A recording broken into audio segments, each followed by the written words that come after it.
You're having Thirsty Thursday with your pals the other day. It's Thirsty Thursday, and that means we are once again hanging out at the Produce Stand, a podcast paying tribute to the great Canadian show Letterkenny.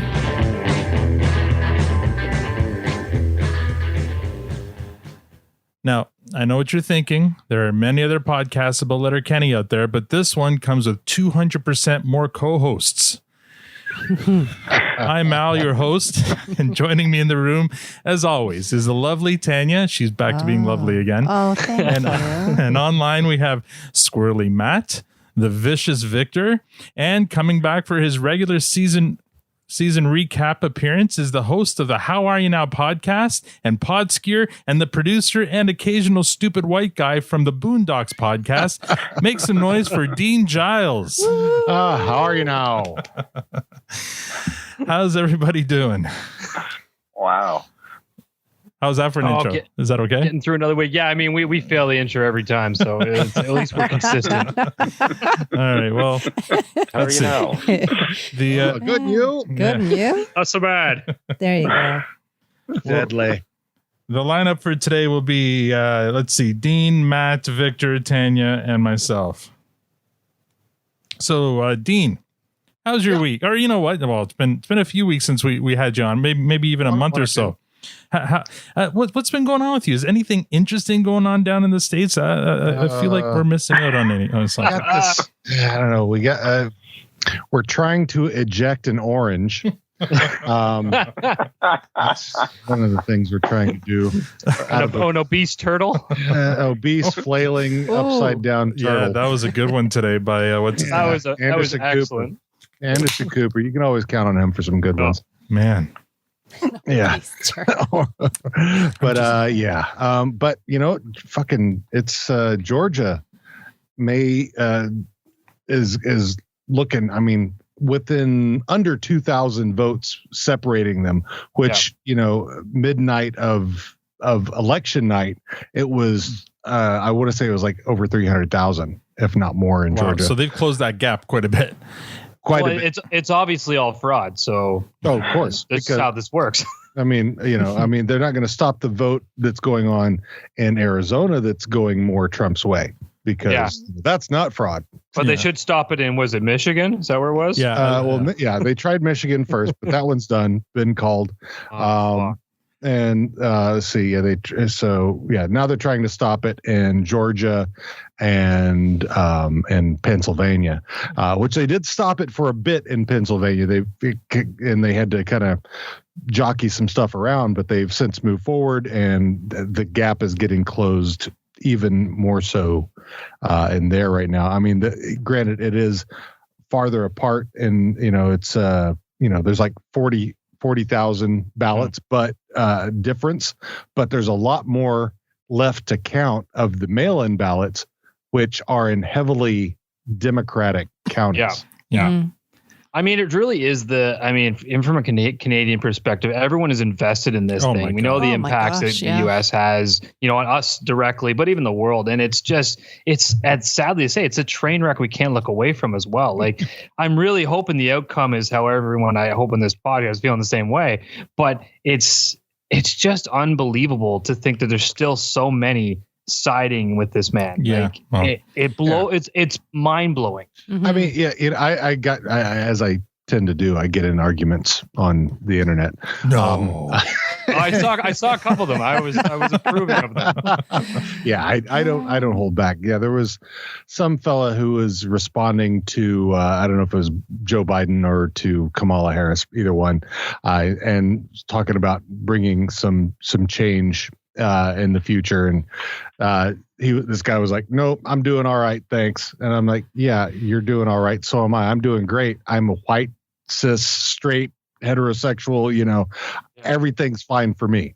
No, regardless if Trump stays in or if Biden gets in, I'm gonna be all right. Yeah, you know what? Nothing's really gonna be. I mean, I'm straight white guy. Mm-hmm. Nothing's gonna hurt me. Mm-hmm. But I have people who are not straight, who are not white, that I care about. I mean, and there are other people I may not even know. I care about them, and I feel that they should have the same rights as me. Yeah. Absolutely. And so, come on. So I mean, the damage that he's done to undo so much work over the years to bring equality and bring things back together. This whole thing has just been so damaging to the culture shift that was underway. It's sad to see. Really. Yeah. Dean, I don't know. I think at the same time, it was a bit of a facade, and I think it's like getting kind of the rats to come out of hiding, if you will. And that's what Trump has done, right? He's made it okay to be crude. He's made it okay to say the things that people used to not say. And so it looks like things were so good, and all of a sudden he's making them so bad. He's normalized being an asshole, conservative, right? Yeah. And the thing is, it just shows how divided the country is, and it always has been. I mean, it really comes down, it's very dramatic and it's very entertaining to watch it, that it's Biden against Trump, but it's really, Democrats against Republicans, and it always has been that way. And because at the end of the day, there isn't anything that Trump has done that the Republicans don't support. Right. I mean, it's the two parties against each other, but it's been turned into a bit of a circus and a bit of an entertainment because Trump is so crude and so, like, we had this in Toronto, right? We had this with our silly mayor who, everybody, half the city agreed with, and actually more so agreed with him based on his politics, but. I don't think anybody around the table here did, but the reality is that was the case. But he was a bit of a puppet. He was, he carried himself the same way that Trump carries himself. He said crude things. He did crude things. He didn't really care what people thought. So it kind of made it about the person and not about the party.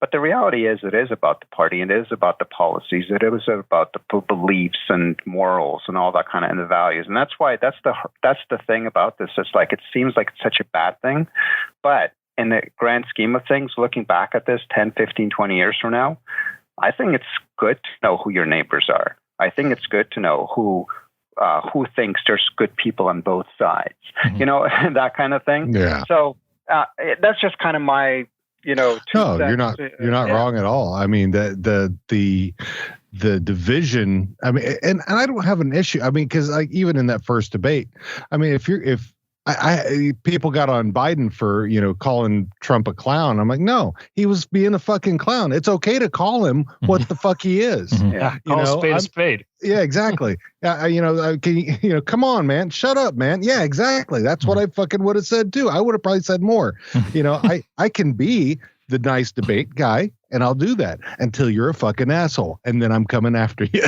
So now, Dean, just to give a bit of a background to like where you're coming from, because this is something I learned from listening to PodScure.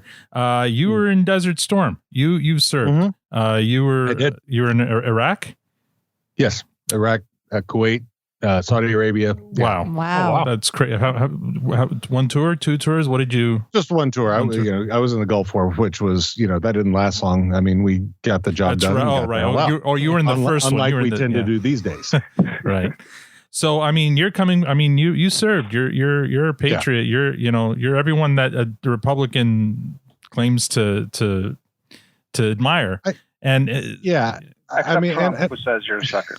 Well, I don't. I mean, well, no, I wasn't killed or wounded or captured. Yeah. so no, I mean, it's for me.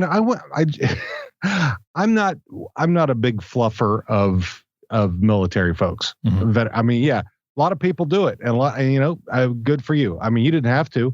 I'm not impressed. I mean, if you did, because I did it too. It wasn't that hard.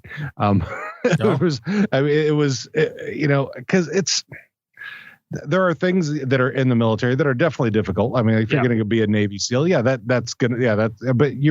but it's stuff other people have done that didn't get any recognition.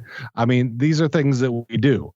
And especially when you are a poor kid in Texas, growing up in a trailer park, your mom makes maybe 20,000 a year. I don't know exactly how much she made, but I'm a single parent.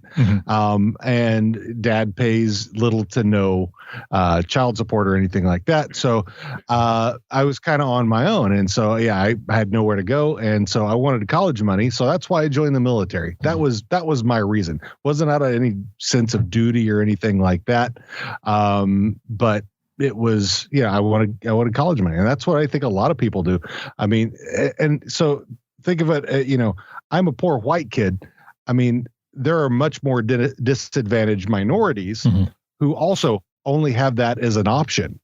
And so not that they're not heroes or anything, but it's kind of a lack of other options that you end up doing that. And, I've got lots of buddies who have come out and, that ended up being lifers, which is great. But, it's not a personality, it's not a personality trait being a veteran, it's not something that. No, but it's a perspective. It's a perspective that many of us don't have. And so it is. I mean, it's like you can't especially your president, especially your president. You say it's no big deal, but you did. You served, you went. He didn't. True. Well, and I can't say what I would have done back then during a draft. Sure. I mean, I may have tried to be an asshole during the draft and said, fuck you, I'm not doing this. Because, when you're 18, 19, and somebody tells you to do something, what is your first initial reaction? Fuck you, I won't do what you tell me. Yeah. Thanks to Rage Against the Machine for that. It's one of Tanya's favorite songs. Anyway, it's I'm not proud of my service. I did what I did, and I'm happy that I'm and I share that with my family. I mean, I'm proud of my grandfather was in World War II. I have a shadow box of his awards and his ranks and all that stuff from when he was in. So I do appreciate military service. I don't think that is the ultimate thing in the world, because some people can't serve. Right. Some people just can't. And I can't, and I'm not going to take that away. I'm not going to say, oh, well, I served, I'm better than you. I've had those arguments with people who says, well, I went to, it happened just the other day. I wasn't privileged when I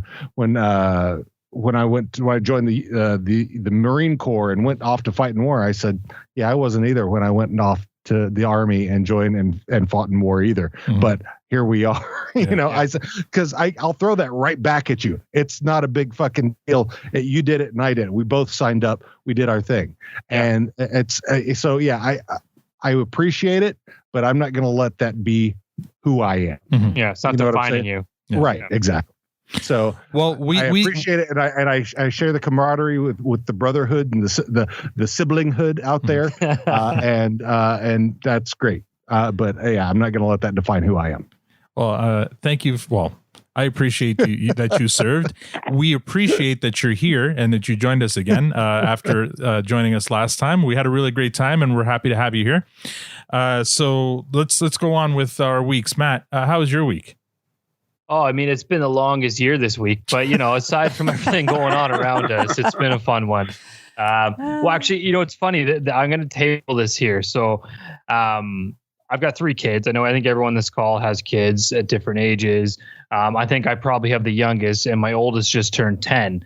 And it's no surprise. I think on this podcast in particular, I curse, I think, the most.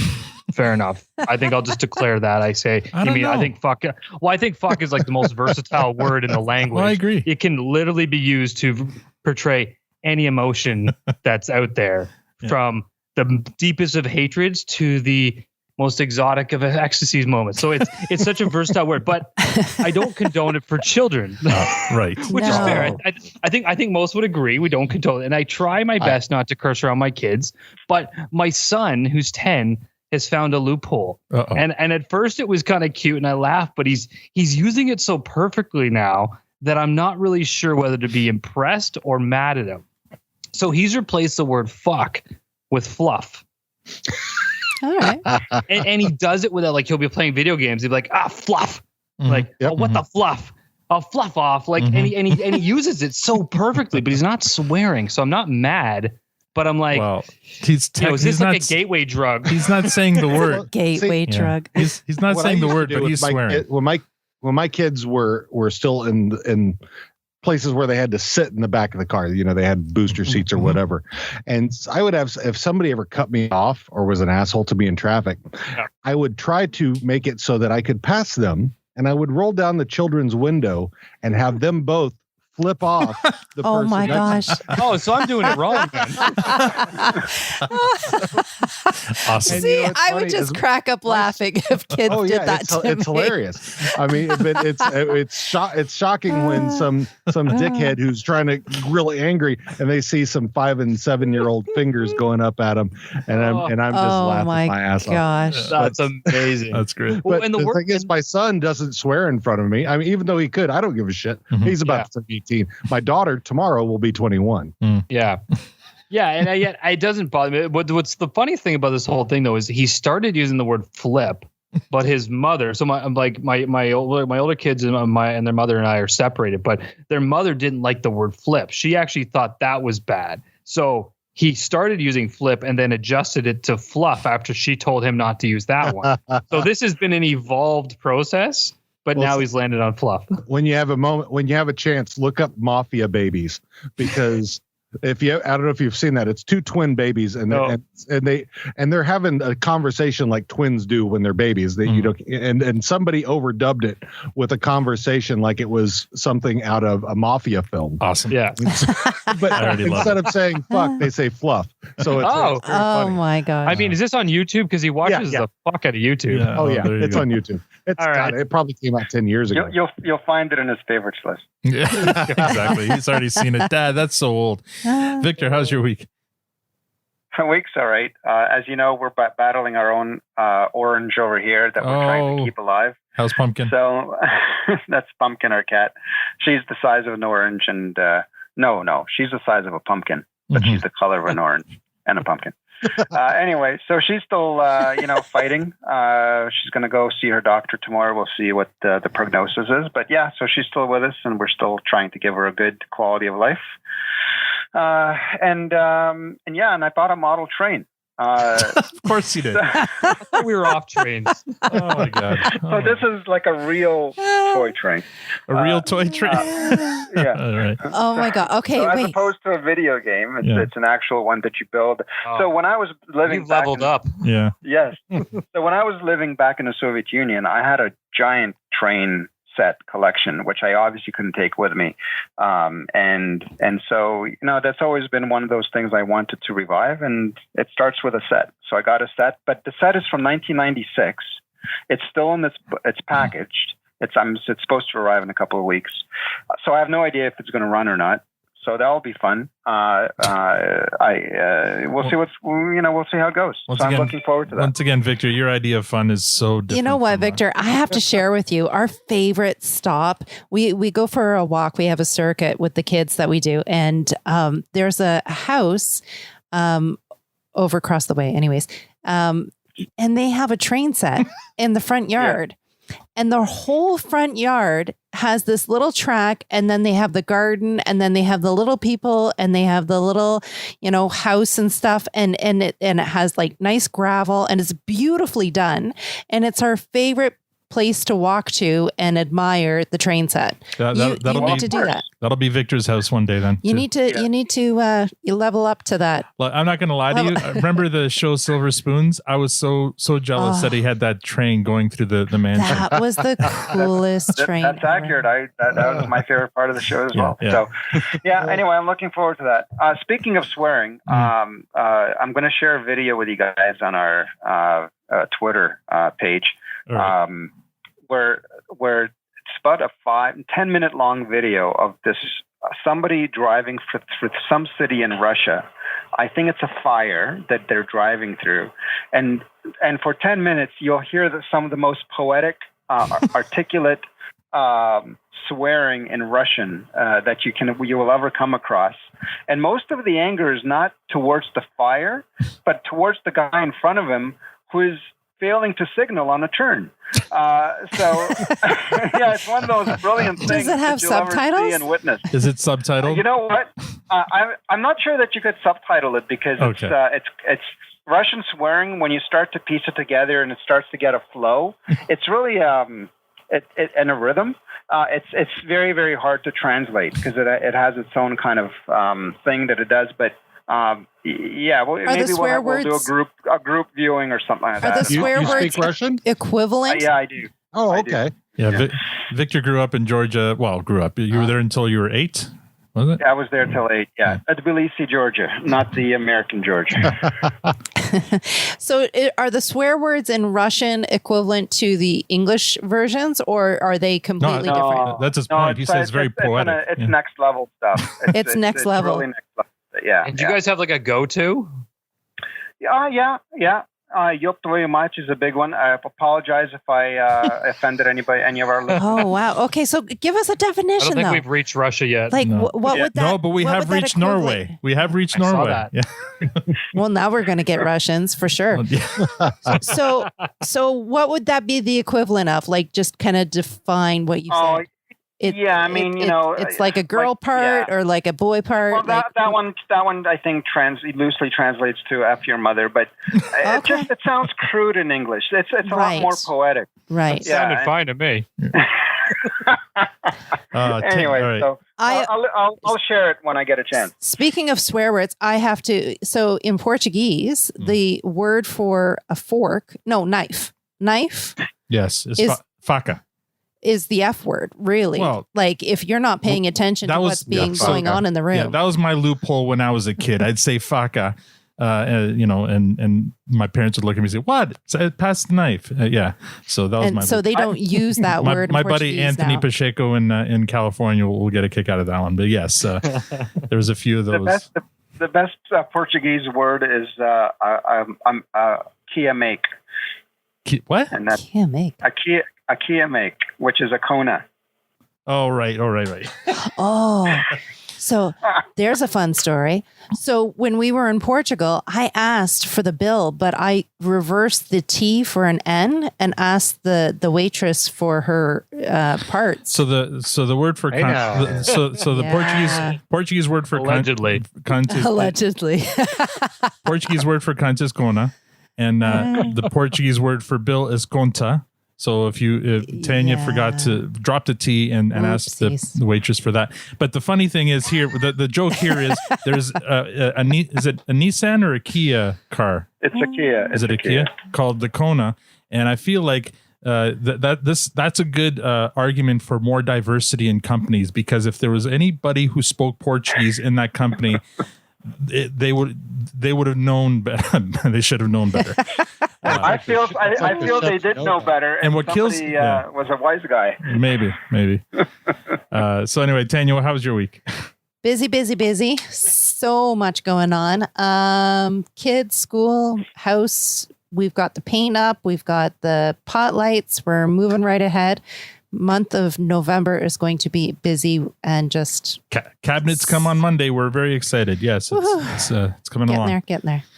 So you guys are still living in your bomb shelter. Still living. Yeah. You know what? Now I'm starting to think once we start, once we move back upstairs, we're so used to being all four of us in the basement in such kind of tight, cramped quarters. It's going to be weird moving back into our own rooms and with all this space and stuff. It's going to be a bit of I think the kids are going to not struggle, but it'll be very different for them.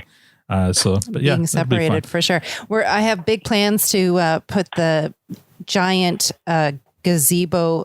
We have a giant tent, and I want to put it in the room upstairs and just have some fun this weekend before everything else gets put in and installed. It'll be fun. Yeah. One last. Yeah, exactly. All right. So speaking of Twitter followers, we weren't, but I'm going to anyway. We have 9 new Twitter followers this week. On Spec Podcast, Ragbag Presents, and they're from Inavan, apparently. Taryn from Plano, Texas. Dean, do you know anybody from Plano? I know Texas is a big place. I live to live not too far from there. I was in Fort Worth, which is it's not very far from Plano. I mean, From what I can recall, it was within an hour of where I used to live in Fort Worth, or where I used to live in Greenville, Texas. No, so yeah, so fellow it's Texas. it's in the Dallas Fort Worth metroplex area. Alan Harbold, Angry Raven. She's from Titan's Tower. I think that's a Teen Titan reference. At Heather717, that one chick no one notices. Richard Johnston from Dublin, Ireland. He actually joined our private Twitter group as well. And did he come on board when the St. Patty's? I don't know. He just joined today. So and he's already a very enthusiastic poster in our Twitter. So welcome, Richard, and thanks for listening. Well, for following us from Ireland. I don't know if you're listening, but hopefully you are. And then Mean Girl Jade from Kansas. Thank you guys for following and hopefully listening. And so now we're going to... Well, don't bore us. Get to the chorus. Last week, we reviewed the Letterkenny St. Patrick's Day special titled St. Perfect's Day. That episode received a fresh rating from yours truly and a clearance from Victor, Tanya, and Matt. Now, I'm not saying you're wrong, but according to a scientific Twitter poll, 76.9% of everyone on the planet says that they're wrong, and only 23.1% agree with the losers. Fraud. I'm going to call fraud on that. Yeah. All right. Polling interference is what I say. Those mail-in votes. You need to count all the votes. This week, we're going to look back on season 2 of Letterkenny and get Dean to chime in with his opinion. So we're going to start, we're going to go in order and start with the episodes in order. But I don't know if you guys have noticed, I started writing limericks for every episode. So instead of... I think I saw you started doing those. I'm like, are you writing these? Are you pulling these out of someone's ass? Like, where the fuck are these things coming from? And you were posting them like every day. They're coming out of my ass. So the St. Perfect's Day episode kind of gave me the idea, and so I wanted to get all of the episodes we've already covered out of the way, and now I'll just as we review them, I'll try to write one. So some of them are a little rough. But anyway, we're going to start with season 2, episode 1, Fuss at the Egg Hall. At the Egg Hall, McMurray is Prez, but the others want Wayne there instead. The motion is passed because Dickens talks fast, making Wayne the new Egg Hall head. So that one there, it's the season premiere. We go to the Egg Hall. We meet. Well, we don't meet. We've already seen McMurray, but we meet Mrs. McMurray. We meet Dickens. Jim Dickens. Dickskin. And so that episode there got a fresh rating from Victor, Matt, and myself. And Tanya gave it a compost. I'm still convinced you didn't even watch the episode. Well, I was there when we watched it, so I can kind of confirm that she did. Again, the toothpicks. He just slaps me and makes sure that I watch the whole thing.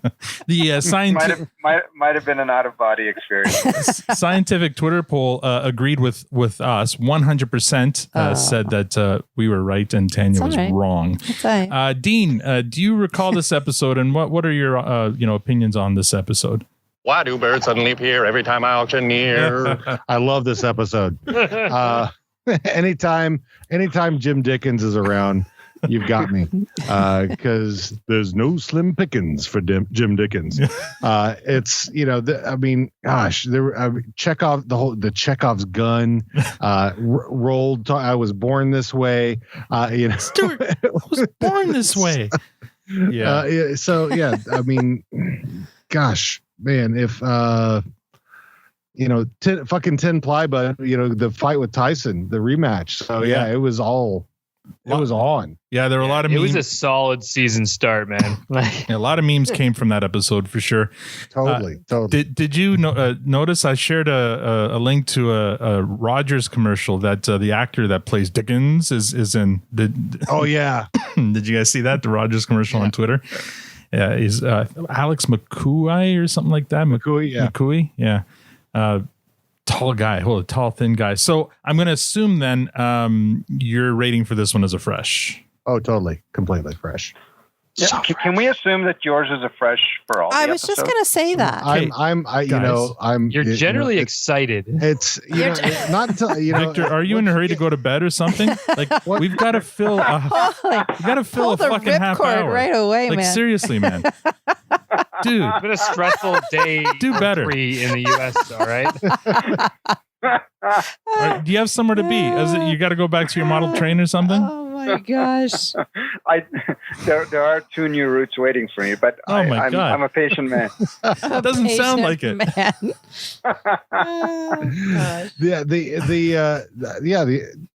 I can't until you get to season 6. Really, that's if you've watched season 6, then you understand what I'm saying.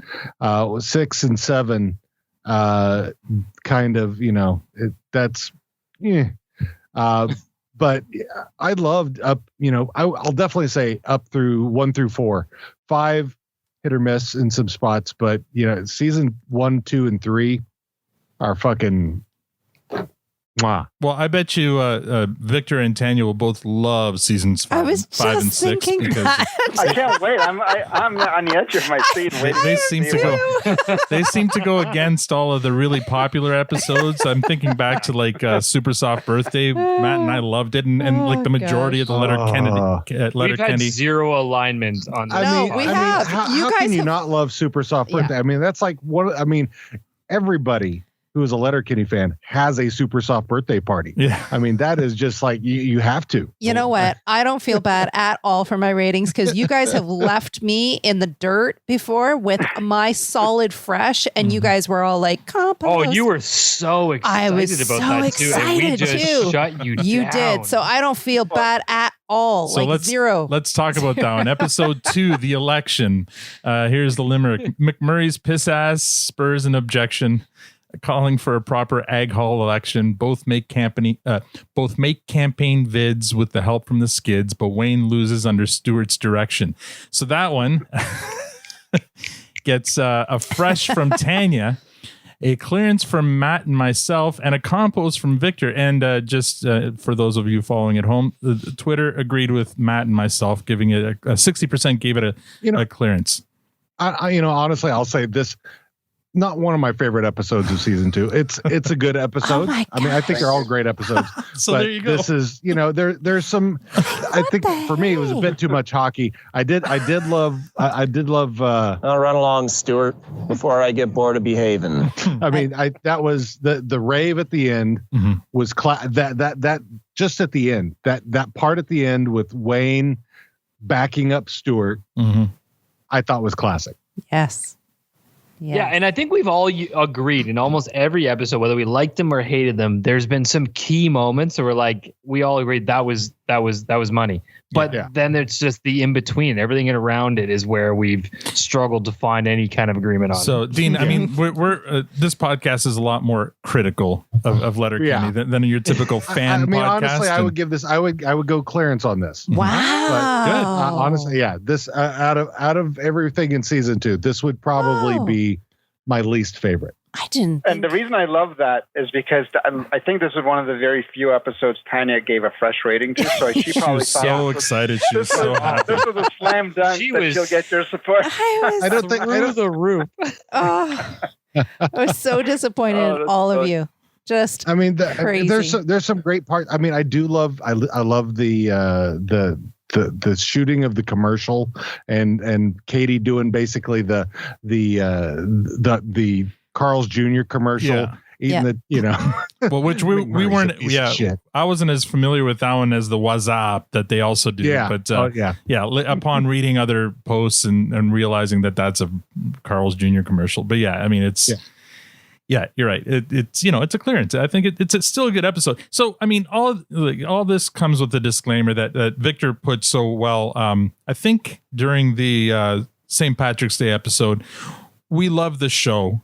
It's a great show. The writers do an amazing job. Oh, absolutely. So what we're rating here is being like we're just a bunch of nobodies who are just having some fun and giving opinions, right? But I mean, come on, it's 2015. Exactly. Yeah. No, it isn't. All right. It's so true. I mean, I think did you bring that part up as trivia as well? I mean, of what that's, I mean, because I'm sure everybody knows up there knows what that's a reference to. So maybe we missed that. What? That's the Trudeau. They when they were talking about Trudeau, when Trudeau was getting elected, they said he's just not ready. And so that's yeah. We did call. I think Al, you called that out when we reviewed that episode. No, Victor called it out. Victor called it out. But as soon as he said, I'm like, that's right. I completely forgot about that campaign. And actually, Miriam from our Twitter group. I today asked if anyone had any questions in general for us today, and she did have a question for Dean about that one, because there was since you seem to really get the references, but there's a reference to Trudeau's hair in that too. Like it was all part of that. He's just not ready. Trudeau's pretty. Yeah. So. And she was wondering whether you as an American got that, or when did you know about that? Or well, my wife is a dual citizen. Yeah. And my mother-in-law is Canadian. So, but granted, she lives here, and we are only, within a couple of hours of the border. So, and my ex-wife grew up in Canada. So you've got to type then, is what you're saying. Yeah. So I pay attention. I do pay attention. Yeah. Probably not as much as I should, because we're far less interesting. Yeah, we're so boring. Don't worry about it. I wish we were boring. Yeah. I know. So you've got 51 urban centers. We've got three major ones basically. I mean, we hire 12-year-olds and you put them at about 90. Yeah. But yeah, I do pay attention to some stuff. Yeah, there's some things that fly over my head because they're very, very Canadian only. So where I have to go, suss that out, or somebody else will tell me. But I do pick up on some things. Just as a side, I was listening to the Boondocks podcast. Actually, I'm listening to the episode where there's that shootout in the convenience store. And so I'm watching it, I'm watching it because you guys recommended it, and I'm listening to the podcast. Is just first of all, I can't watch it anymore right now because we're all tightly squeezed in, and there's no way in hell I can watch this show with my kids in the other room. So I'm waiting for us. Huey is a role model. It's and it's also some of it, like, it's uncomfortable for me to watch because it just is. And white guilt. Well, basically, and I mean, there's a lot of stuff that I don't get, but the Tiara and her co-hosts there, and they're talking about that episode and some of the references that are dropped there, and that I had no clue about. But then there's Dean talks about it all the time, and because this is where I learned you were in Desert Storm, I guess, and you knew like all the stuff that was happening around that time. Incredible, like just. After listening to that, there's a whole other level there to that show that I didn't even realize. Totally. Yeah. Yeah. Because Ed the Third is based off of Bush. Yeah. Jen Rummy, who I love, is based off of Rumsfeld, but is voiced by Sam Jackson, which is awesome. and him doing his riff from Pulp Fiction is great. Yeah. With Riley and just going off on Riley, who's 8, and Riley's just almost crying. Yeah. Do they speak English and what? What? So I just want to let you know, and let Tiara know, I'm learning tons listening to them talk about that show. It's crazy. I learn too every time I listen to them. I mean, and that I do. I come up. I try to find out the stupid white people questions. Every week. And I don't think I'll ever run out.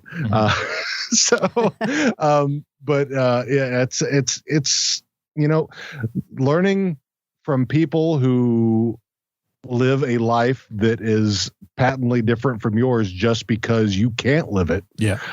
You're going to learn things. Mm-hmm. So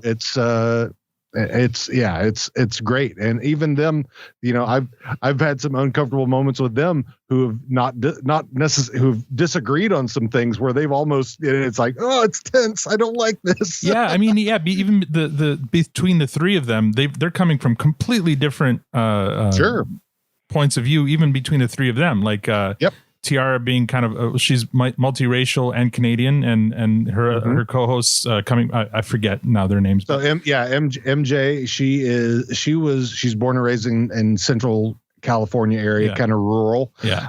Lindsay, who was born and raised in the hood in New York, went to Catholic school. Yeah. So very different viewpoints of all of them. Yeah. But there's still, the sisterhood, or as I refer to them as the queens of Woodcrest. They still bring it, and there's still things that they will maintain a singular opinion on across the board. And so that's one of the things I like about the white people questions that I do on there. Is it's a learning. You're gonna learn things, and not all white people questions are stupid. Some just like there was like one about, is it okay if I go into a black owned store like a barber shop or that was the latest one. Because I mean, it's like I don't want to offend anybody by going in there, and so you don't. I understand that. I understand questions like that. What is it? Go ahead. Yeah, but I think in reality, though, I mean, that's how we learn. That's how we evolve as a culture. Is you force yourself into those uncomfortable situations, and you ask those questions, and you're okay with the outcome regardless. Like, and it's like I think a lot of people. That's where people get their prejudice and their negative opinions because they're too afraid to step outside their comfort zone because there's so many amazing things out there if you just take the opportunity to ask and put yourself in those situations. You'll learn a lifetime. I remember the first time I went into went to meet my buddy Maxwell at his barbershop, and walking in, I'm going, holy crap. I felt like I walked into an Eddie Murphy movie. Like just the characters in there and just the whole thing was like, I felt really acutely aware of my whiteness at the time, but also just like going, wow, this is a very different vibe, a very different environment that I've never been part of, and it was really cool, really interesting. But also, I like I said, I was acutely aware of how I stuck out in that environment, and just then you have the empathy going, wow, I can't imagine like what Maxwell thinks when he comes to my house, and he's the only black guy, or he and his wife are the only black people there, right? It's for sure. I think everyone needs to have those kinds of moments, right? Yeah. Oh, totally. I mean, and it's having those moments, being able to talk, and also and this is one of the things about stupid white people questions is not being afraid to get Black people are tired of teaching white people. Right. It's not their job. It's not their responsibility. Take the onus to learn. Yeah. And so, and that's kind of why we do that is, because black folks are not your teachers. Yeah, so exactly. Anyway, sorry for that tangent, but I just wanted to just bring that up because it was on the top of my mind. All right. Let's go to episode 3, relationships. The Hicks are playing catch the other day when Squirrely Dan talks of attentions paid. Wayne goes on 3 dates in search of a mate. Third time's just right to get Wayne laid. So this one here was an overwhelming fresh. Victor, Matt, Tanya, and myself. And it was a great, great episode. And Twitter agreed with us. I can't imagine, Dean, that you're going to disagree. Oh,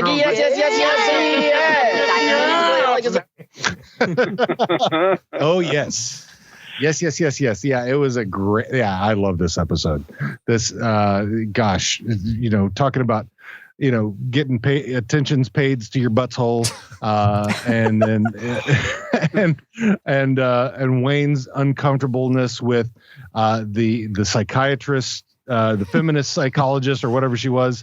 That was so good. The writing in that scene, one of my favorite scenes still in Letterkenny is that scene with him and the feminist. That date. Yeah. So well. What do you know about feminism? That you shouldn't be talking about that with the feminist. Yeah. Pastor Glenn was used perfectly in that. Oh, yes. Yeah. And that was my favorite episode of the series so far. Yeah. 100%. I mean, that cold open, to me, it could have stopped right there and I could have lived a happy life. Like I was crying, laughing at that. It was so timed well. The physical and the matchmaker. She, little bit, she is fucking hilarious. Yeah. And she was in one of the Goon movies too. She was a flight attendant. Oh, really? I haven't seen any of the Goon movies. I gotta catch up on. Yeah, those. You gotta watch the Goon movies. I think she was in 2. Okay. They're both great Yeah. Oh yes, totally. I endorse both movies. Yeah, no, I have to check it out for sure. We're talking about the Canadian film Goon, right? Like, the hockey movie. Yeah, okay. Yeah, I don't think I've actually seen the second one. Yeah. I don't think I've seen the second one. The first one I loved. Mm-hmm. It is first one was great. Yeah, so out there, but amazing. Yeah, Jay Baruchel did both of them. So yes, I love him, man. He's so good. He's great. And I'm so ready for you guys to get to with Hard Right Jay. Yeah, looking forward to that. Yeah, he makes an appearance, does he not? Later in this show? A couple. Yeah. Episode 4, The Native Flu. The natives' business in Letterkenny still dark. They warn episodes of violence will spark. The Hicks provide backup Ferda with AAA stakes from Alberta, and Tanis lures Wayne with the grill marks. That episode got clearance from all of us, and but Twitter thought that 57% thought it was a fresh, and 42.9% agreed with us. So it was almost a 50-50 split. And I had a hard time because this episode spawns a lot of Letterkenny memes and a lot of t-shirts and a lot. I mean, when we talk about the first episode of this season having a lot of those moments, this one too, just the grill marks, the best way to make steak. I mean, it's I think this is, I don't know if Dean, you were the one who said it, but this is one of the ones that usually hooks Americans onto the show. Yes. Yeah, this was. I mean, if it's not the very first one was what got me, that first 2 minutes. Yeah. With Riley and Jonesy and Wayne and Derry, but this was like the second most of anybody else that I've heard after that, because that clip went around, and so many people I heard got in line with Letterkenny because of this episode. I mean, it fucking, and I personally have to side with Squirrely Dan on that, because me and Gordon Ramsay are both morons. Montreal steak spice should really be part of this conversation. Agreed. We said the same thing. I love the Montreal steak spice for sure. That is always an inhabitant of our cupboard. Yes, but yeah, the grill marks, and then Tanis and the three-legged dogs. And I mean, I think this is where I really fell in love with Tanis, because Tanis was just like, I'm big Tanis energy. I'm all about it. Yeah, I'll give you that one for sure. So I think our disconnect on that episode was I think we all sort of agreed that it didn't all connect together. The story, like we got some real mixed agreement on this show. You know, some of us are like, we're looking for the story, the character development, you know, all that jazz, yada yada yada. But this one we didn't feel like was cohesive. So it had some great moments, but didn't really connect. I think you were looking at, in this one, you're looking at you got the skid. Stuart's coming back, and Wayne and Stuart's horn. How upset Katie was, and then Katie basically getting into a fight with Devin over Stuart. Yeah. You know, so it's kind of that the Stuart story and then the hockey story. Yeah. Those are like the two correlating things that are going along. I feel like on this panel, the skids don't get a lot of love. So anything that centers around the skids. Hey, Fart Book was one of my favorites. Fart Book. So, I mean, the skids to me are Shakespearean fools. I mean, they I mean, if you look at them, the words they use and how they use them, very much like Shakespeare. Absolutely, yeah. They're clever. Even though they're complete asses. So let it be known that Stuart is an ass. Yes. Agreed. And Rolled is your wood nymph, right? Yes. I identify as a wood nymph. And Rolled does come up a bit more in this season. Like last season, he was very, very much an afterthought, but he comes up a bit more in this season. I believe this is after this season, he becomes skid number 2 because, Devin leaves, and we'll learn that. Yeah. Wasn't that the EpiPen episode? Yeah, the EpiPen fight. Yeah. That was this episode, right? Yeah. That triggered a lot of conversation. Yeah, it did.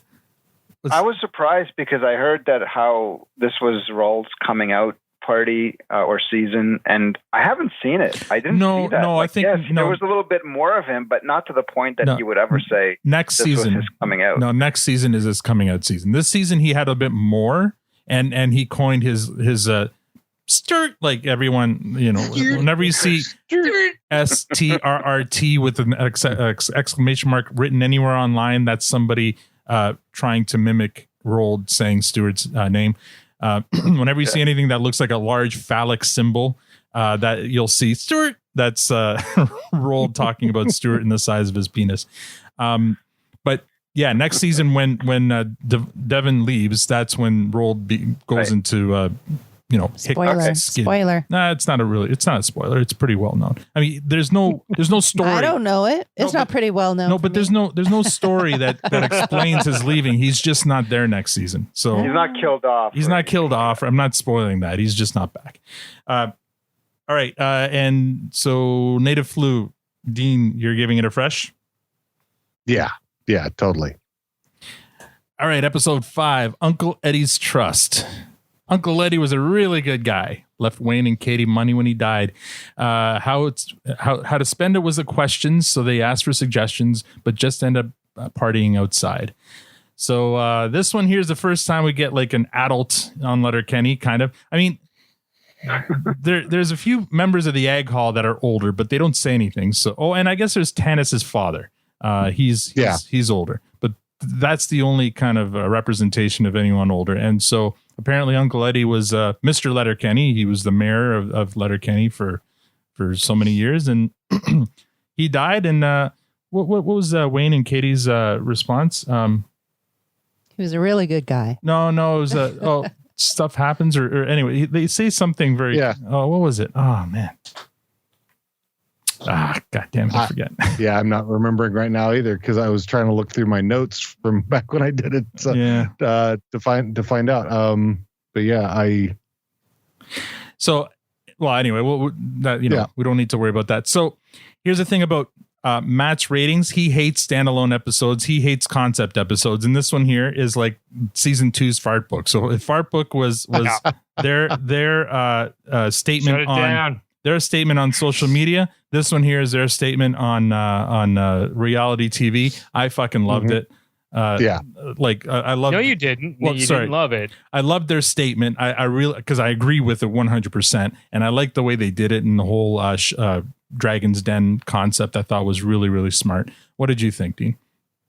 I enjoyed it. I mean, especially the commentary during Duck Dynasty when they're talking about blowing up and then what something about the lambasting the homosexuals. What do you got with the homosexuals? Nothing. LQBT's all right with me. Yeah. So I like that little bit of it. And Bonnie McMurray being up on this. Yeah. You just gonna be up there all day? So Dean, you highlighted the only 2 parts of the episode I liked. The rest, seriously, Bonnie. I mean, she was. Come on, it's Bonnie. I mean, the part where Gail finds out about it, she's over on the side of the road masturbating while she's looking at her phone.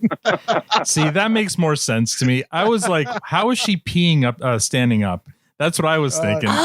She was masturbating. That makes way more sense. Flicking her bean. She's flicking her But I thought her pitch was weak, and I thought the hockey was weak. Like I thought a lot of the pitches could have gone way more extreme and made it more entertaining. But I felt like they held back.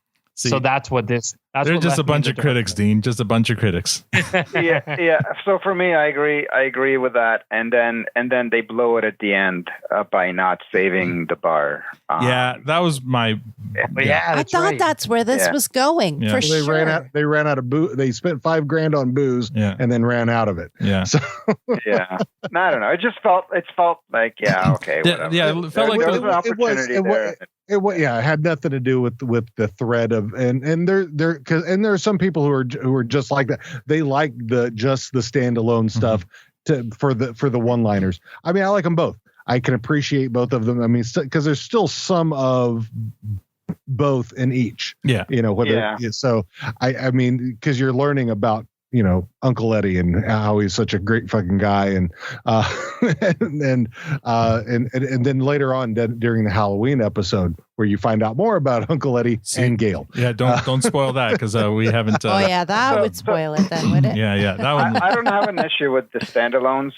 To be honest, that's where kind of Matt and I differ. Like, yeah, to be fair. Yeah, I don't.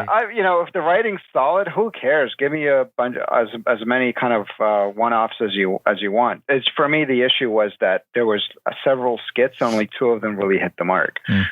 Over the theme, the idea was incredible. Like I thought, oh, this is going to be awesome. Dragon's Den, Bonnie, the way she's introducing them. I was even thinking, are they? What's happening here? Are they videotaping this? Is there a documentary happening with a meta within a meta there? But no, it was just pure fun, and that was awesome. It was framed beautifully. It was framed beautifully, but some of the portraits just didn't have the appeal that they should have. I think Glenn fucking nailed his bit with his. This is not fucking Glee. I mean, where he's just going off on those kids. It was too perfect. I mean, yeah, because I can totally see Glenn. Glenn is always happy and cheerful around Wayne, but it's when things aren't going his way, he can get real snippy. Snippy. I think they missed an opportunity there to at the end there help Gail reopen the bar. I think that would have been a really good ending to that episode. I think that What's up? I was just gonna say it seems strange that they would have burnt the bar and then that's their hangout place. That was kind of the niche of the show, right? Seemed that way at least. Well, yeah, that's. I mean, on the behind the scenes part, they quit being able to have access to that bar. Oh, is that what was going on? Yeah, they didn't have another one to go to yet. Yeah. So. Is that what happened? Yeah. Well, that makes a little bit more sense. Because that's why you end up with Modine's 2 and then Modine's 3. Yeah. Well, Modine's 2 and then the Ukrainian Center and then Modine's 3. Yeah. So all right, that's amazing. I didn't know that. Yeah, I knew that, but more sense. Yeah. Yeah. So I'm going to put you down as a fresh for that one there, Dean. Yeah. Awesome. So we're moving on to episode 6, Finding Stormy a Stud. Finding Stormy a Stud yields no luck, making Wayne one unhappy Canuck. Rosie catches Wayne's eye, but Angie wants another try, and now Tanis is pregnant. Oh, fuck. Oh, fuck. Oh, fuck.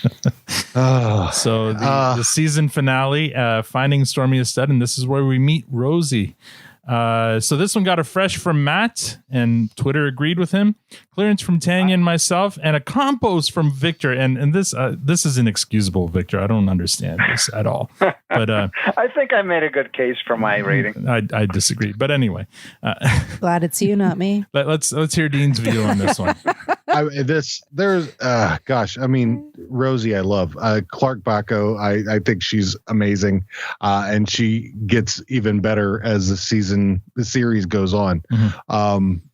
I just and finding more about Samuel and the Ken Baumgartner and all the different stud names that you're not exposed to name.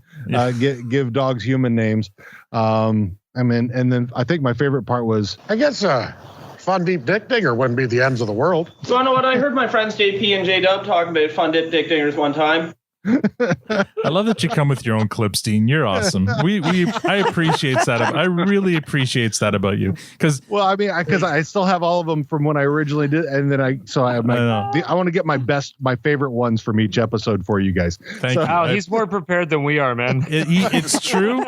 It's true, and it's funny because I treated this week as kind of a week off because I didn't have to do the whole pulling clips or synopsizing or anything. You did well. You have the limericks. I was getting razzed in our Twitter group about have I done my homework yet, because apparently I never do it on time. But I said this week I luckily don't have any. Well, last week was quite shameful that you did there. Yeah, that was wrong, Matt. I mean, honestly, pay the fucking $2 to get to the episode. Anyway, we'll get to that. Listen, there's many things I feel shame for. This is not one of them.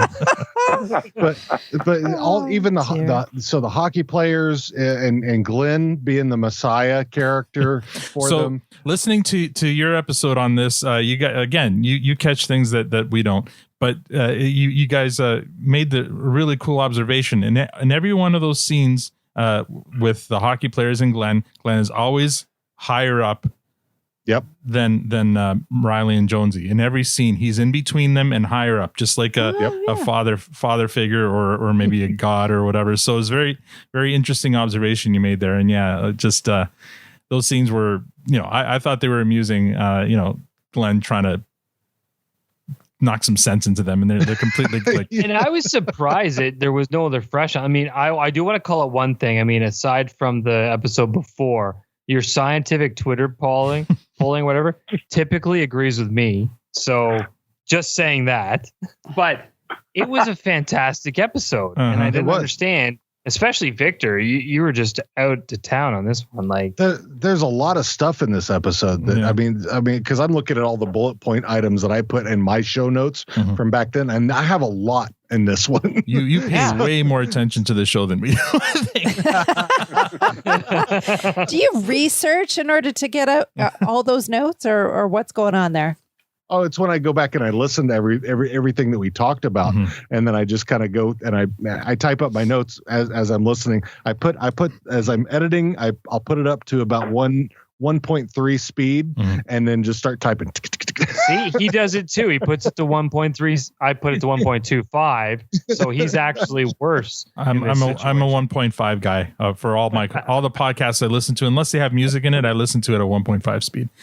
If there's music, I always slow it down to 1 because it ruins the music. My show prep, Dean, is basically I crack a beer, I drink it, and then I show up, and then I crack another beer, and then I drink that. Yes. Yeah, I mean, even for these are my show notes for Boondocks.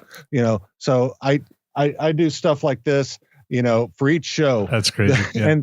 and this is probably half of what I do for Letterkenny. So wow. Well, that's what we appreciate about you, sir. You're professional. So he is a pro. He is very detailed about it. I strive to be that professional one day. You'll drive yourself nuts. So I'll put you down as a fresh for this one, Dean. Oh yeah, fuck yeah! This is an excellent one. I mean, even Devin trying to get Stuart and Katie back together, and that it's just like this big everything has in the season has wrapped back around, and I like the way they closed it out. Yeah, for sure. Now we go on to St. Perfect's Day. Letterkenny St. Paddy's Day got hairy with Squirrely Dan as a mythological fairy. Wayne and his friends drove out the D-Gens, making the night legendary. And that one got a fresh from myself. I was alone on a limb with that one, and a clearance from Victor, Tanya, and Matt. And guess who Twitter agreed with? This guy. That's right. Well, how many votes were on that one?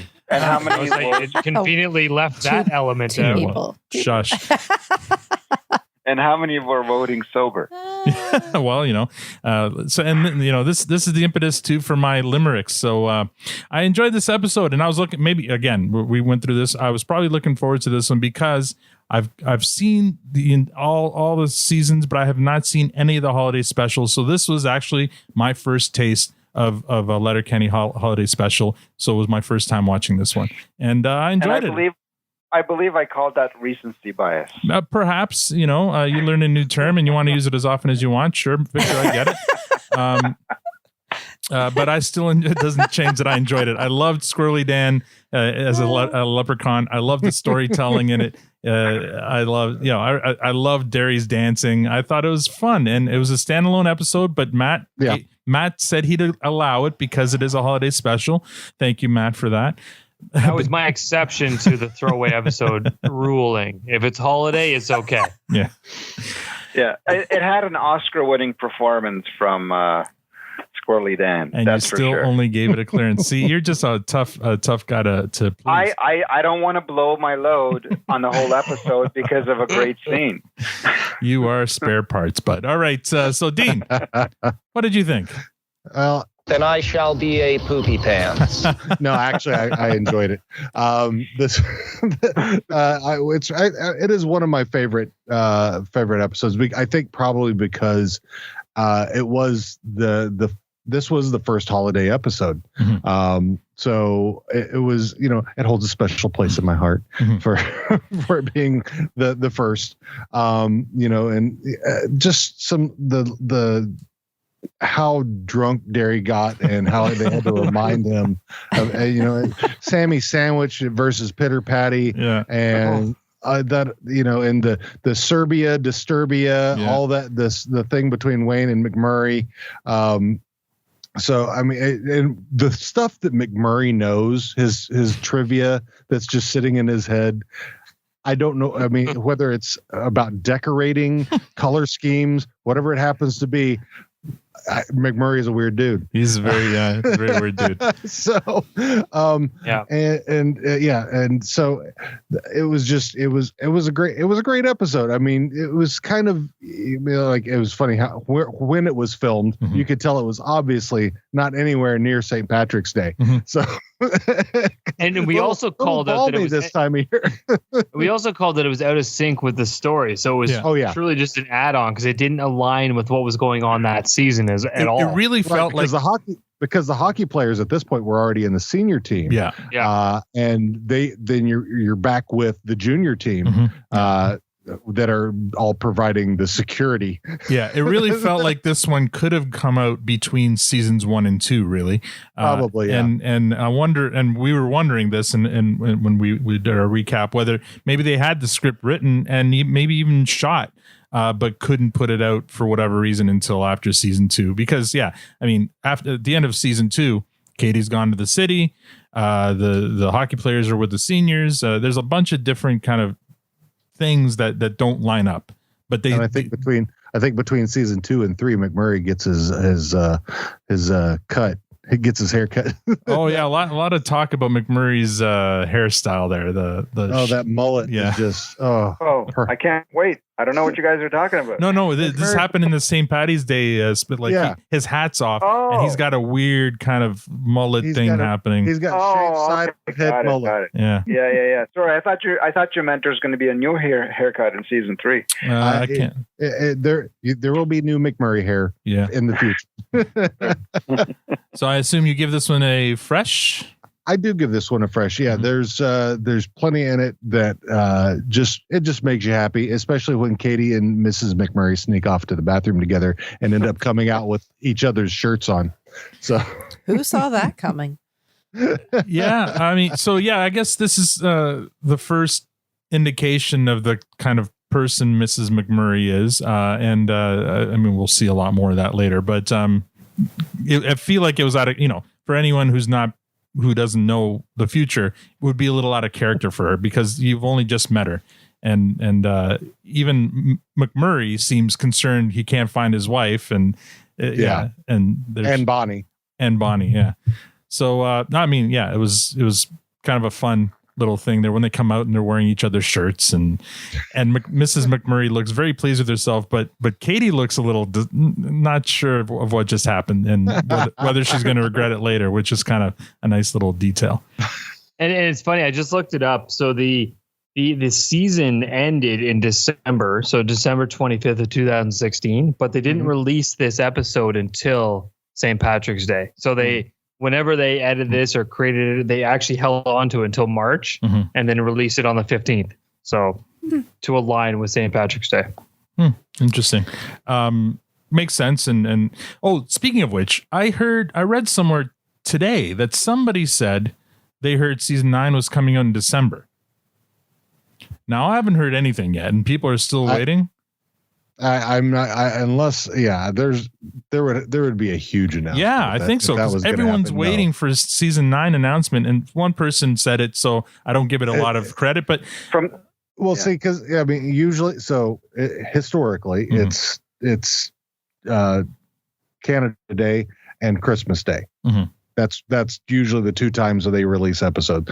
Though recently it's been still sometime in the June, beginning of July, and then October. Now they did release the holiday episode, the St. Perfect's Day near St. Patrick's Day, but generally it's been Canada Day, Christmas Day. Partially because not just because it's Canada Day, but it's also Jared Kiso's birthday. Right. So that's kind of where that has gone. But I mean, it could have come out in July. It didn't. It could have come out in October. It didn't. I don't think I mean, is it possible it's going to come out in December? Maybe. I see that as highly unlikely. I mean, the episodes are in the can, right? They've been shot. From my understanding, yeah, but that doesn't preclude them needing to go back and do maybe reshoots. Maybe they got into editing. Yeah, and it was they need to go do something. Tanya made a great point. It's like this is the perfect time. I mean, people are binge watching everything they can get their hands on right now because of the pandemic, right? So why wouldn't you release it now? It seems like they're missing out on an opportunity. Maybe did they shoot it post or pre-COVID? Pre. Okay. Yeah. So I think they shot pre-COVID, and then they went on the road for Letterkenny Live. Yeah, because their tour got cut when the pandemic hit. They had to cancel a bunch of their dates. I was gonna say because up in Sudbury, like really, what are the numbers right now? Like up there, but they do a tour where they go like on different Canadian cities and American cities and do like live reads and stuff. Apparently, it looks like a lot of fun. Have you been to one? Yeah. I had VIP tickets scheduled for the one that was supposed to be here this year, but it got canceled due to COVID. How did you get VIPs? I want VIPs. Fuck 2020, right? Yes, dude. Yeah. Oh man, that sucks. Well, I mean, fingers crossed. It'll come out when it does. Part of me, a little selfishly, I'd like to try to catch up so that when season 9 happens, we're reviewing it at the same time. But I don't want to wait that long because we may be here a while. And yeah. All right, so let's get on to the overall season ratings. So season 1 overall ratings, we got Matt, myself, and Dean gave season 1 a fresh. Tanya and Victor gave season 1 a clearance. So now season 2's in the can. We've watched them all. We've reviewed them all. So let's start with Dean. Would you give season 2 overall a fresh, clearance, or compost rating? Fresh for sure. Yeah. The first 3-4 seasons of Letterkenny are all amazing. And I think especially once you get into season 3 is probably the best of them all, honestly. So I'm looking forward to you guys doing season 3. So yeah, it's fantastic. All right. So season 2, great divide is coming. Yeah, we'll see. You know what? I'm looking forward to it. Actually. I feel like season 2, we were a lot nicer with each other than season 1, though. I thought there was a lot more yelling and conflict in season 1 when we did our. No, we've just been tired because of the renovation. Real quick, really. I want to bring something up because when we did our season 2 recap show, we didn't do a season. We did a 1 and 2 recap show because we hadn't done one on its own. For just as a comparison to you, we were at 240 Twitter followers in, which is right about what you're at. So perfect. We're right around the same as at that time as you guys are now. Oh, well, Dean, it's not a race. We're trending correctly. Yeah, no, that's what I'm saying. You guys are doing great. You're at least where you should be. I mean, yeah. If not, I mean, you could do better than me, of course. You are Canadian, so right. You should. You should Dean, have all the by reins default. Dean, so Dean, tell me, where were you guys at the end of season 3 so we know what we need to. Okay, let me see. You are our pace car, Dean. You're our pace car. Oh my god. So end of season 3. I don't want to know. La la la la la. I don't want to know. I don't want it to. I don't want it to influence it's me. It's on now, right? I don't want it to influence me. I might change my vote. Gauntlet has 680. We were at 680. Oh shit! 680. Okay. All right, listeners, start sharing. We need to hit 680, but in the next 6 episodes. Because now Dean's going to stop sharing our stuff. But see, the thing is, at the end of my season 2, you got me at the end of your season 2. At the end of my season 2, I had Tyler Johnston. So. Oh, you bastard! He had Stewart on his fucking podcast. I can't get one of the cast members to agree. I have been talking with Trevor. Canadian. I have been talking with Trevor Risk. And you know what? Trevor is a beautiful person. Yeah. If you can get him on, Trevor loves to talk. Yeah. I mean, and so getting him on probably wouldn't be too hard. So we've been chatting. We've been DMing, and I don't want to, I don't think anything's been private that we said. He's like, let me think about it. Let me listen to a few episodes. I say, oh, cool, yeah, go ahead. And I gave him the synopsis. It says basically, Tanya hates the show. Or sorry, I say we started this show.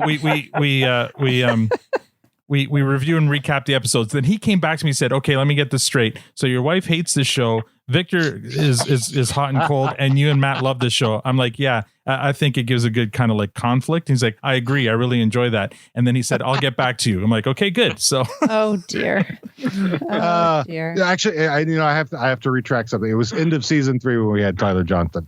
So, okay. So we have still to wait till 3. All right. We still have 640 a and chance. a celebrity guest by the end of the season. Got it. Maybe if Hootie joins us, does that count? Oh yeah. When did you get your first celebrity Twitter follower? that was probably. Oh my God. That was probably Tyler. Tyler was one of our first followers. Yeah. Tyler is he's a huge fan of the fandom. Yeah. So he's all those guys are beautiful. Yeah. But yeah. So yeah, I think probably Tyler was our first. Yeah. I mean, my personal very first, which is funny, on my personal one was Ruth Buzzy. Who? Ruth Buzzy, who was on Rowan and Martin's Laugh-In back in the 60s. Oh my God! Wow. She played the old bag lady. I mean, the creepy old guy would go up and try to talk, and she would smack him with a Oh my God! bag. I remember that. Holy, she was she was listening or following at least. She was because she ends up she lives in my hometown, and so wow. I ended because I follow on my personal Twitter. Mm-hmm. I follow a lot of comedians, and so I somehow came across her and I followed her, and she's just a nice old lady now. Mm-hmm. She raises horses out in Texas. Wow. So yeah, and she followed me. So. Well, Dean, that's all because I do a lot of political shit. Well, so. Dean, that's all fine and good, but she's no Darius Rucker. So you know what? Let me just drop the pen right now. We got fucking Hootie from Hootie and the Blowfish. He's a country singer now. I know. I don't hold it against him though. He's still Hootie to me. Anyway, I only want to be Hootie. Country's a-okay with me, man. Matt, hello, what's your Johnny Cash? What's your rating? What rating do you give season 2? Was that to me? Sorry, Matt. There's a lot of argument over Hootie going on there. Okay, first. Yeah, you know what? I'm actually going to put this one at a clearance. Wow. For the season. Yeah, there was some good, really epic moments, but season 1 was so strong. And I need a benchmark, so I'm gonna put this one. It's a high clearance, but I don't think there was enough to keep me in the fresh side. But I know season 3 is coming, and Dean's called it already. It's a good one, so I'm expecting that to rebound. Yeah, there's lots of people who think. I mean, I'm not the only one who think if you wanted to talk somebody into watching Letterkenny, start them with season 3, and then go back. Interesting. Wow, I can't wait. All right. And I feel like there's a lot of shows like that, that are more like long-term shows that, like, if you started right from the beginning, you may not have been a fan. Well, sure. And I mean, Schitt's Creek is a great example of that. Which one? Schitt's Creek. I couldn't get past the I disagree on that when I first started watching it, and it's now like right up there for me. Yeah, you're not wrong. I had it was a little bit slow. I mean, also Buffy. I love Buffy, but if you go back and watch Buffy, the first half of season, not so great. Maybe we should edit this part out, Al. Hey, listen, I'm a fan. I'm a Buffy fan. Supernatural was the same. I mean, it's all. I was watching Smallville during those shows. Yeah, I was a Smallville guy too. Yes. Victor, what would you give season 2? Well, based on what it's written on your show notes. No. That's from last year. Don't look at that. Don't look at my show notes. Well, you know what? I guess the fact that I think I only gave 2 episodes afresh, and everything else was mixed between compost and clears. The thing about the season, when I think about it, what stands out for me is episode 3. I mean, for me, that episode is just like right on top of the mountain. And with that is the final. Is the I guess we can't really count. I guess the special episode as part of season 2 either, because for me that was a bit, a little skewed, because Squirrely Dan with the performance was just incredible. But even though I gave that clearance. For me, those are the two standouts for the season. Mm-hmm. But I still have to give it a clearance because I expect more. But these guys are geniuses, right? They're absolute geniuses in how they write their material, and when they hit the mark, it's just incredible. It's beautiful. And for me, just that consistency wasn't there from 1 to 6. All right, Tanya. A rebuttal. I was just going to put something because the genius part is true, but as you go on, you'll probably look back and see, oh, I see where they were leading from this in season 2 up into this season. So this is a reference. So you're probably you'll go back and you'll find out, oh, I see what they were doing. Yeah. So because I've done that a lot. Yeah, I'd be really interested to see what Victor and Tanya, how they'd rate season 1 if they went through it again, like after watching now the first couple of seasons. I feel like they give different ratings for like Super Soft Birthday or maybe Fart Book. I don't know. But you're probably right. I gave that one a fresh, by the way. I know you did, but that was the one that Matt and I gave a compost. Yeah. No. I meant Super Soft Birthday. Right. I think I gave that. I'm pretty sure I gave that one a fresh as well. But I'm looking forward to that. I'm totally open to the fact that I may look back and start to connect the dots and see it differently. But that's not how the show is meant to be watched. Yeah, no, you're right. All right, at least not the first time around. Okay, so now I'm excited. So, like, when is season 3? When do we have homework again? No, next week. Well, we'll talk about it, but probably next week. This is a weekly show. Did she just join the show? I know. Yeah. Yes. Last week she forgot it was a talk show. This week she forgot that it's Oh weekly. my God.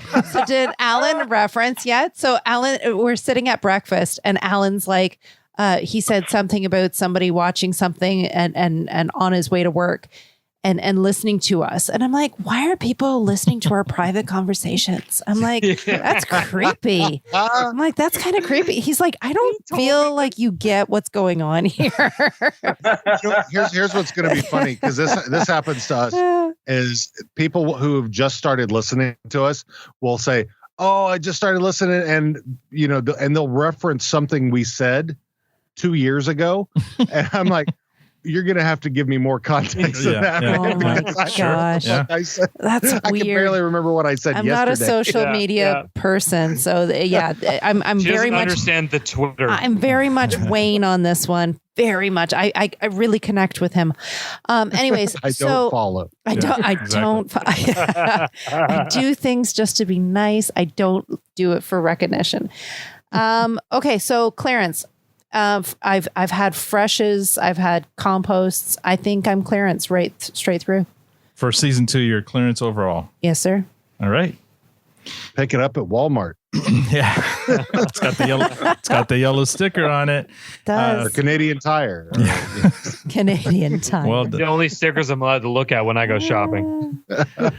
All right, I'm gonna give this one a Clarence as well. No, sorry.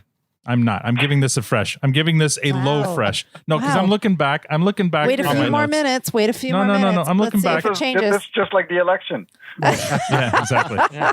I'm looking back. You're averaging your rating out, aren't you? You are. He is. He's flipping through it right now. He's so colors are flip-flopping. He's that's what I did. 3 episodes were a solid fresh, and the thing is, there's a few episodes in here that are signature Letterkenny episodes, and it's a strong season. And looking forward to seasons that may not be as strong. I may look back and regret that I only gave this a clearance. I think it's a fresh.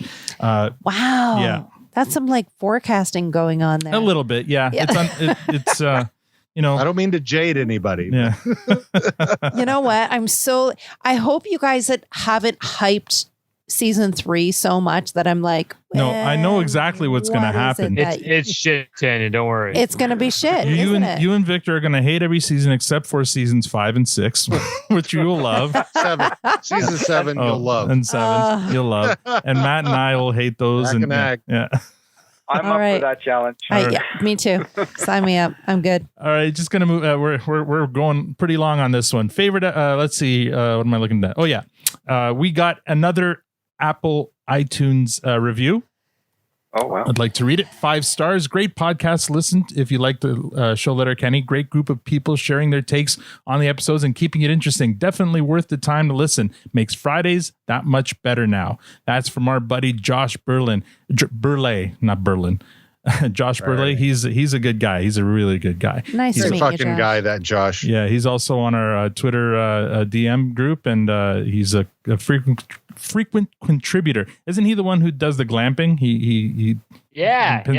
And I mean, we're having a lot of fun. It's funny, this group. So everyone who's joined us in the private Twitter DM group, thank you. It's I mean, it's quite quiet most of the week, and it seems to just explode the day of the episode like it did today, and went on random tangents. I think one of our friends, oh my God, I'm going to totally, Crystal, I think her name was, is joining, and she made a comment about, I'm trying to figure out what this group is, but it's kind of fun anyway. Yeah. So like, it's just random tangents about whatever, and centers around, it's a whole lot of Letterkenny GIFs and just give them a good laugh. So please join us. It's fun. Share some questions there. We try to raise them as best we can in this show. So we appreciate all of you who are participating in that. Yes, it makes it fun. It trying to build a little community here, so that a community of followers, and that way, I'm discovering there's other people that are into train conducting. One other person. Is it Josh? We're going to get you your own DM group for that one. I'm going to have to contact the internets and see how I can connect to this whole Twitter thing. It's on the line. Don't worry. It's on the line. The other piece of news is we made the charts in Norway. Huzzah. So up until now, it's been basically U.S., Canada, Australia, and now we're big in Norway. We're in the top. we're in the top 50 for after shows in Norway. Thank you to our Norwegian listener. I'm sure. Is this in the English category? We appreciate you. I don't know. We're in the same. We're above. Oh, what were some of the shows we were ahead of? I was like, oh wow, they watched that in Norway. Anyway, whatever. We probably have one listener or two listeners in Norway, and we appreciate them and hope they continue listening. And now we have one in Dublin, Ireland, too, who just joined us. So hopefully he'll listen as well. And soon the Russians will be with us. Well, we're still waiting for the Victor effect to happen, but so far we're getting no love from the former Soviet Union, Victor. You need to up your game. I'm going to work on it. All right, guys. So any last you need words? to bring your balalaika to the party. Yeah. I got one right here. Oh yeah, always by my side. That's something we miss. You haven't played us any songs this season. That like season one? You know what? Because the couple of times we tried it, the sound doesn't really come through very well. So it sounds like it doesn't really sound great. So I'll need to figure that out. Oh, that's too bad. All right. I don't want to bore him. I believe we started that conversation episode 1 of season 1. So pick up your game, Victor. Pick it up. All right. I got distracted with the trains. Yeah. There you go. All right. Well, any final comments? Dean, we'll start with you. I like I said, I'm looking forward to you guys doing season 3 and being back for that, because I thoroughly enjoyed that season, and I'm proud of you guys. You guys are growing, and it's awesome, and I love this community. And it's the good people of the Letterkenny community who don't make us look like shit, the DGen, because there are some DGen Letterkenny folks, and they're all on Facebook. Pretty sure our biggest following is there. Oh, Jesus. That's right. Like, don't confuse them with the Duck Dynasty. We may only have 200 and whatever followers on Twitter. We've got almost 600 on Facebook. So, hi, Tiara. Yeah. Oh, I think you're being tapped on. Oh, it's time to go to bed. She came to get the dogs. Oh, it's dog fooding time. So yeah, she came to feed the dogs. But season 3 is going to be awesome for you guys. I'm really looking forward to it, and I love sharing you guys with folks. I mean, because we did stuff 2 years ago. Things sites have changed. You guys have a different perspective, and I think that's great. I mean, Arish, who did the first Letterkenny podcast, I don't know if he's still doing it or not, but also another perspective. It's, you know, everybody's got their own view, and you guys, you give your own little ratings and all that stuff. I think it's great. So everybody has a voice here, and this is, there's room for everyone. There's room for everyone. Yeah. Will you don't be a fucking DJ? Exactly. Yes. Will you come back for season 3? I would love to. Awesome. We'd love to have you. All right, Matt, any closing remarks? Yeah, I mean, I'm just, like I said, I think in the last one, I'm just having a lot of fun with this. And I mean, I really appreciate Dean showing up and we're getting the Seattle love and the American view on this thing. And it's just, I mean, from a Canadian point of view, I just love how a show as simple as Letterkenny is getting the exposure to the world stage, and people are taking it in and appreciates it. And it's just so much fun. And I mean, like we come out every week and do this. Al, like I've said before, you put this all together. We show up, we have a lot of fun. I drink a few beers, I get some laughs in, but I'm looking forward to this. And this is something I look forward to every week now, and I'm going to continue to do so. Awesome. And I appreciate everyone who listens in on this and even gives us the time of day. So thank you. Awesome. Victor. Yeah, I mean, I couldn't say it better.